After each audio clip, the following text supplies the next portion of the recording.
A Happy Bureaucracy by M.P. Fitzgerald. Narrated by Gary Bennett. Author's note: strewn between drug use, groin malice, and cursing on a level tantamount to sacrilege are gratuitous mentions of bureaucracy. These bureaucratic references may not be for the weak of heart. Chapter 7. With morning came nature's imperative, and when on a diet of mostly canned meats, it is an imperative that must be taken care of immediately. Arthur and Rabia walked out from the back of the van shortly after waking up, too preoccupied to take heed of the dust that had buried it. After a light breakfast of instant mashed potatoes, with a large colored pill and whiskey for Rabia, they set out to manage the damage. The storm had left nothing behind, but only because it had ground everything into nothing. The dust plains were as barren as they had been the day before. A subtle but familiar green sunrise kissed the dead horizon. Arthur thought it was as beautiful as it was somber and terribly morose. Arthur wasn't sure what to do with his newfound trust for Rabia. This was the first morning he had actually seen her without her hat or sunglasses, and though her afro had been squished by her hat, she looked pretty. More so because she radiated a confidence Arthur was envious of and severely lacked. She half smiled at him, then stuffed a cigarette in her mouth and uttered a string of curses that would make even Satan blush and made Arthur queasy. Arthur was really not sure of what to do with his newfound like or trust. He had no doubt that Rabia could do her job, and she had already proven to be an asset in their quest to administer a census. But her mood swung to anger quickly, and her appetite for chemicals was hand to mouth. Arthur wasn't sure if he had seen her sober yet. But the most important question had yet to be answered, and it was one that had to be before he could commit to a friendship. Would she let him do his job? Rabia regarded Arthur dully and stretched her sore muscles. If we start digging soon, we might be able to get this vicious whale out of the dust before half of the day is gone, she said, dragging 2 shovels out of the van. She handed one to Arthur, then pointed at the van's top. Once the dust is off, we dig there and get behind it. Getting it upright with just the 2 of us will be harder than tipping it. Do you think we can do it? Arthur asked. If we don't, we'll have a little under a week's food before we have to play a game of Russian roulette where the winner eats the loser. After that, pray for the quick death of a raider. Rabia struck ground with her shovel. Their digging was slower than yesterday, having felt the full burden of it in their tired flesh, but they dug. The sun hung like a molten disk above the sand-covered plains. Despite the raging ball of fusion that was once worshipped as a god tearing through endless space to reach the earth, it was a cool day. A slight breeze kicked up specks that might once have been the bones of humanity, and tiny whirlwinds danced on the surface of an area that was once pregnant with plenty. They dug. Their shadows shrank, and the former god above them followed its clockwork path forward. So much dogma had been written about man's gods in such a vast amount of time, but in the end, man robbed his gods of their final purpose, to end man. And man did it with the same burning fury that fueled their first god, the sun. Maybe the old ways were best, for at least there was without doubt that the sun had no idea of man's plight. It would continue on with or without them. Still, they dug. Their shadows started to grow once more. Their first chore done, Rabia jacked the van from its side as far up as it would go. Then the 2 tied cords of rope around it. Both man and woman pulled on this cord, laboring to get it back on its tires. When it was finally upright, Rabia patted Arthur on the back, and they collected their gear. Rabia gassed up the van from their supplies, which Arthur made a note of. Soon they would both be inside the van, sipping on precious water and chasing the sun in its constant journey west. Though the air was heavy with the bodacious madness of rock and roll, Rabia kept it at a lower volume, inviting conversation if Arthur felt the need for it. Neither had the strength to talk, but found that sharing silence was no longer awkward. It was, in fact, companionable. The appetite for socialization was not filled for some time. Rabia drove the lumbering van with the intensity of a banshee. The dust plains eventually gave way to cold, scraggly rocks and barren dead trees that splintered upward, now tombstones to their former glory. The van moved up towards a mountain, and they climbed an elevation. Light chatter swelled into conversation as the sun slowly dipped into the horizon. "What exactly is the plan for when we find a poor bastard out here?" Rabia asked. "You don't know?" Arthur replied, more in annoyance than surprise. "Forgive me if I have been too busy digging like a lunatic to do my homework, G-Man. My job is to protect you. I'd bring you back alive, and I don't have to worry about sleeping outside the bunker and wondering where my next meal will come from. What exactly is your job?" Arthur clicked the head of his pen. The mission and its futility weighed on his mind. So far, they had survived the cruelties of nature. Man's cruelties were always worse. He repeated the comforting pleasure in his mind. Only the best, and honestly tried at that moment to believe that they would make it home. He licked his dry lips and, in no confidence, said, "We are going to seek out people and find out where they live and under what circumstances. The moment we see somebody, we are to ask if they have an income and how many people they live with. This will help us ascertain which tax bracket they belong to for collection and auditing purposes." Rabia put out her cigarette and, because of the dimming light, removed her sunglasses. She looked at Arthur briefly before regarding the road and asked, "What if we don't find anyone?" "In that case," Arthur replied, "we search until we are halfway through our supplies and then return home." A mischievous grin crept onto Rabia's face. "So let's say we decide to camp out here," she said. "Like the good patriots we are, we decide to take advantage of one of the United Waste's many great national parks." At this, she waved a hand towards the corpses of trees and earth that surrounded them. "After a short vacation, we return empty-handed. No one would be any the wiser." "Not an option," Arthur said in disdainful impatience. "It is our civic duty and our job." Yes, Rabia cut him off. "Damn it, well, I tried, you OCD maniac. But finding people means finding trouble. It was a dog-eats-dog world out there before the dogs had to contend with us eating them." She lit another cigarette.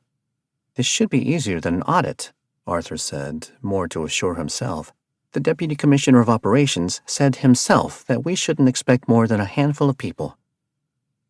They were reaching the zenith of the mountain, and stars had begun to shine through the sky once dominated by the sun's hateful glare. Rabia slowed down for the first time in hours. She regarded Arthur with a glance. "Yeah, well, we will have to go looking for that handful tomorrow. It's getting dark. We should get this whale off the road and out of sight. Find a comfortable place to sleep." She turned the van into a small clearing. Arthur made no objection. He was tired from the day's labor and was happy to be able to stretch his legs and eat before having a well-earned sleep. The moon, man's other old god, had replaced the sun and taken its turn to reign the sky. The earth that imprisoned it in a gravitational tether, finally as barren, almost as dead. The moon's soft glow lit up the clearing, which helped Arthur and Rabia navigate their new campsite. Arthur relished being able to walk, his legs now flowing with newly circulated blood. They came to a large horseshoe of boulders. This had the benefit of keeping them out of sight from the road, but it obscured their view of the land. Before Arthur could regard these boulders, Rabia was already climbing the top of one to scan the horizon. It was hard for Arthur not to admire her under the soft glow of the moon. In a moment, Rabia had climbed to the top of a boulder, hands on her hips in triumph. But then, rather suddenly, her hips stiffened and her arms dropped to her sides. "Holy soul-ripping terror!" she uttered, and then, with a demented urgency, she yelled for Arthur. "Get your paper-filing ass up here, G-Man! Now!" Arthur was nowhere as skilled at climbing as Rabia, but with a few fumbles and awkward footing, he was able to get up the old rock and sit down next to her. It didn't take long for him to see it. Out in the distance, miles from the bottom of the other side of the mountain, were lights. Not just a few, but a couple dozen.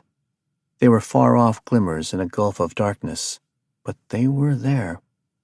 Arthur's heart sank faster than a U-boat being spotted by a destroyer. "Does this look like a handful of people to you?" Rabia said harshly. "My God, man, that is a village, maybe even a city of people down there." Arthur's gut reaction was to squeal in terror as he was faced with the same fate that killed his father. He was looking down into a valley that would only bring doom for him and his new enforcer.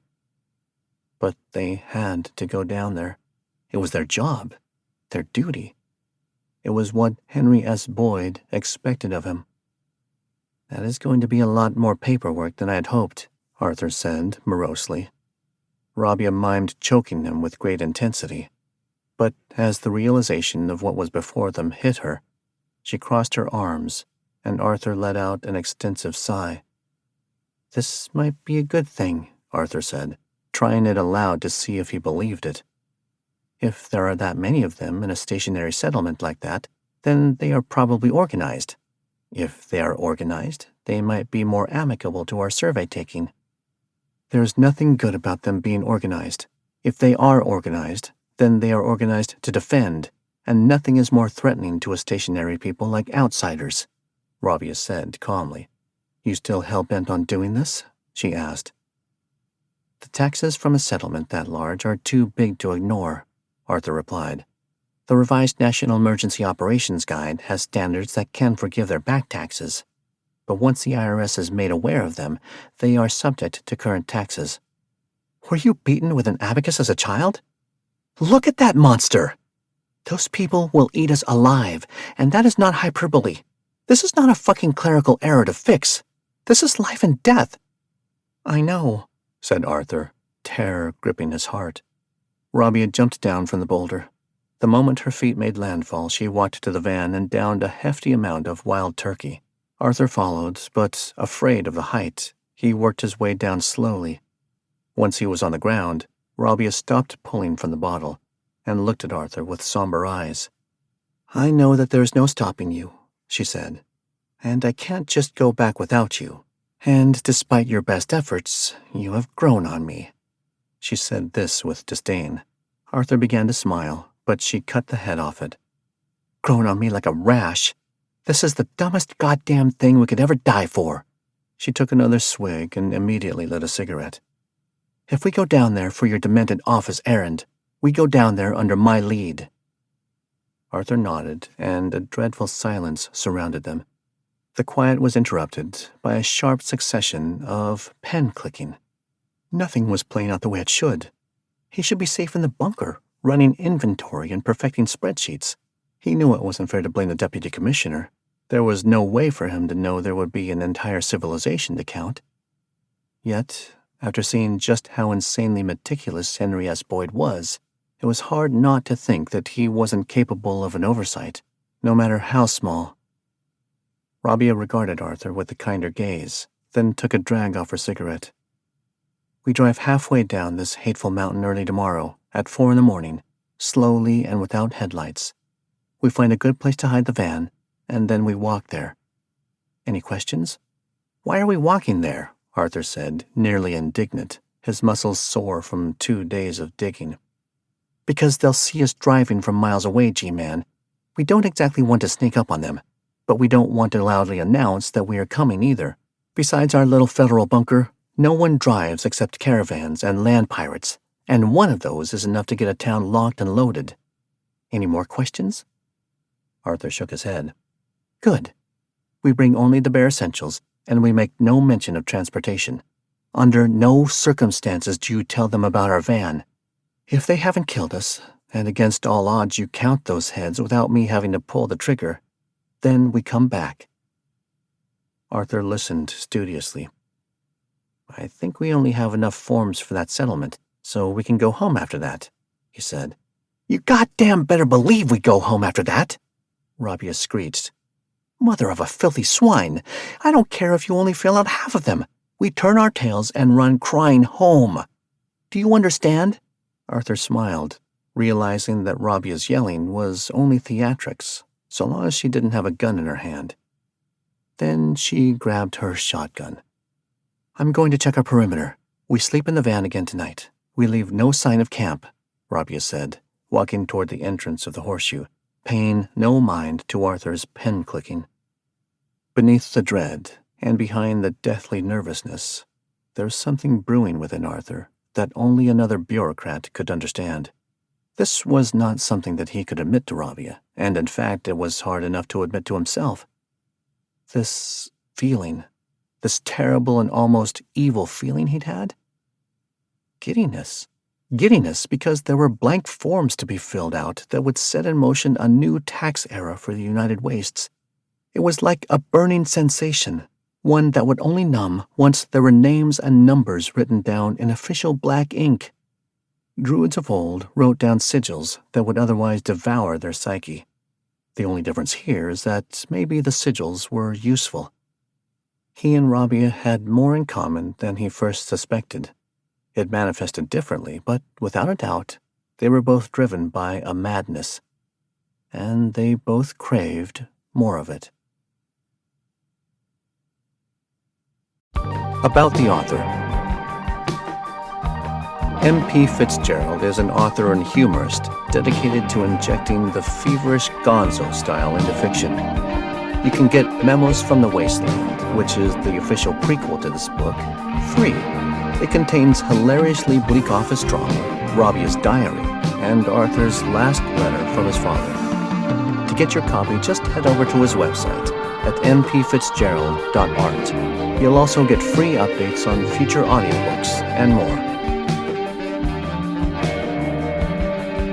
We hope you have enjoyed A Happy Bureaucracy by M.P. Fitzgerald, narrated by Gary Bennett. Text copyright 2019 by M.P. Fitzgerald. Production copyright 2021 by M.P. Fitzgerald. Music by Dust Mice. Available on all streaming services and dustmice.bandcamp.com. Oh, hi there. This is M.P. Fitzgerald, author of A Happy Bureaucracy, and I'm pretending to play the jazz piano. You know, advertisements were invented by the devil to make Ayn Rand happy, and no one wants to make Ayn Rand happy. But audio production is expensive, so to keep commercials off this podcast, I've got all 3 ebooks in the Happy Bureaucracy series rolled into one for the price of a single book, which honestly is the best way to support this podcast. Just check the description for a link and tell your friends about the crazy shit you have been listening to have less friends. Thanks. And now, for something completely different.